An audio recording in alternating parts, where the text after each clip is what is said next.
बिस्मिल्लाहिर्रहमानिर्रहीम। Dear viewers, अस्सलाम वालेकुम।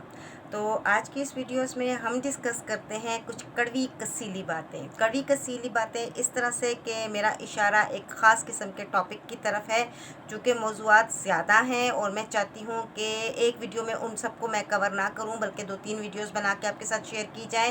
तो सबसे पहले हम लेते हैं आयशा अकरम के केस को। आयशा अकरम के केस में क्या हुआ ये है जनाब के थैले में से बिल्ली बाहर निकल आई है, और सिर्फ थैले में से बिल्ली बाहर नहीं निकली बल्कि बागड़ बिल्ला भी साथ निकल आया। जी बिल्कुल जी। रैम्बो नामी जो शख्स था उसके बारे में जी ये रिपोर्ट आ गई कि जी वो तो कंप्लीट एक गैंग जो है वो चला रहा है, और उस गैंग के ज़रिए वो कोशिश करते हैं कि जो टिकटॉकर्स बच्चियां हैं उनको किसी न किसी तरीके से यूटिलाइज़ करें।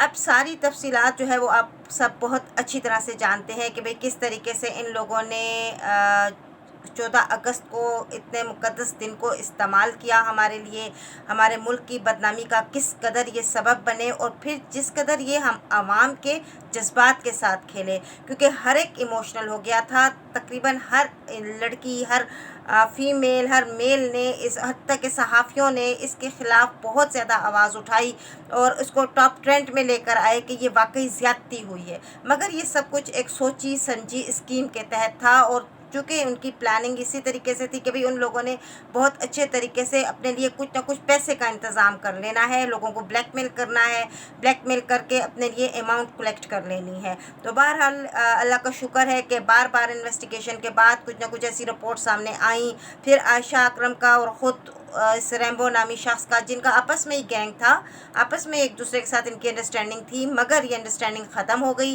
और अंडरस्टैंडिंग के ख़त्म होते ही इन दोनों ने क्या किया कि जी एक दूसरे के अगेंस्ट शुरू हो गए, एक दूसरे को ब्लेम करना शुरू हो गए। बहरहाल ऑडियोज़, वीडियोज़ बहुत कुछ शेयर हुआ, बहुत कुछ सामने आया। मेरा पॉइंट ऑफ व्यू जो है वो जस्ट ये है कि ये सब क्यों हो रहा है हमारे मुल्क में, ये सब क्यों हो रहा है? क्या सिर्फ चंद लाख के मोबाइल के लिए?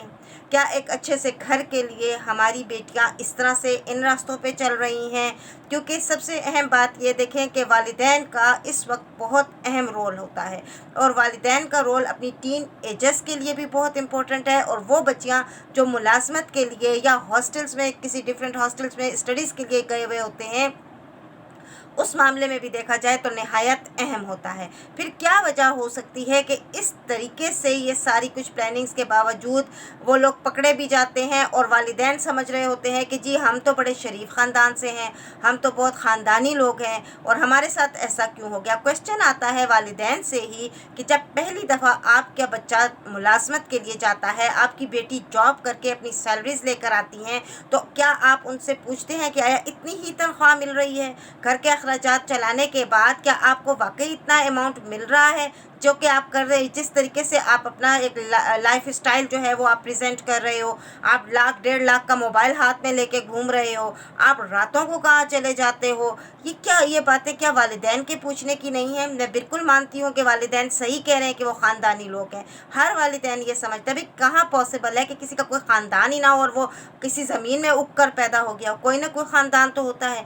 फिर अगर बाप का साया सर पे नहीं होता तो फिर ये क्वेश्चनेबल बात आती है कि क्या वजह है, क्या भाइयों को वालिद साहब जो हैं नसीहत करके वफ़ात पाते हैं कि अब जो बहनों की तरफ से होता है हो, तुमने आंखें बंद कर लेनी है, सिर्फ अपने माल से मतलब रखना है, अपने पैसे से मतलब रखना है। चाहो तो उस पैसे पे जुआ खेल लो, चाहो तो उस पैसे पे अपनी बीवी बच्चों को ऐश करवा दो, लेकिन तुमने किसी अपनी बहन से ये नहीं पूछना है कि ये पैसा आ रहा कहाँ पे है। फिर जी अपनी बहन का कोई दोस्त आपका घर में आ रहा है तो आपने उस दोस्त से ये नहीं पूछना है वो भाई बन के आ रहा है, वो दोस्त बन के आ रहा है, वो कज़न बन के आ रहा है, वो जो कुछ भी बन के आ रहा है। आप लोगों को हक नहीं है कि आप पूछें कि आपकी बेटी का किसी लड़के से, किसी भी मेल से क्या ताल्लुक़ है, क्या किस रिलेशनशिप में है वो।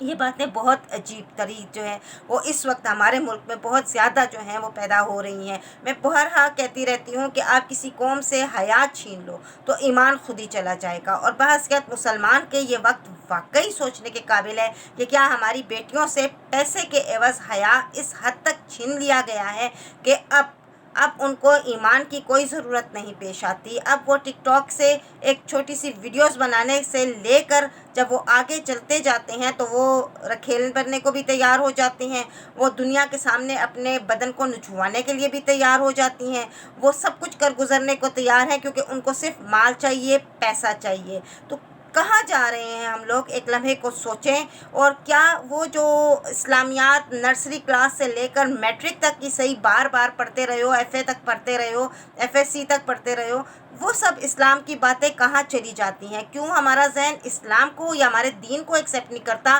फौरी तौर पर इस नाच गाने की तरफ चला जाता है? सोचना चाहिए, हमें बहुत सोचना है, और सबसे ज़्यादा सोचना है अगर तो वालिदैन ने सोचना है, बहन भाइयों ने सोचना है। अपने इर्द गिर्द, अपने माशरे में ना सिर्फ इर्द गिर्द आपने नज़र रखनी है, बल्कि सबसे पहले अपने घर पे नज़र रखें, अपने घर में देखें क्या हो रहा है। Thank you very much.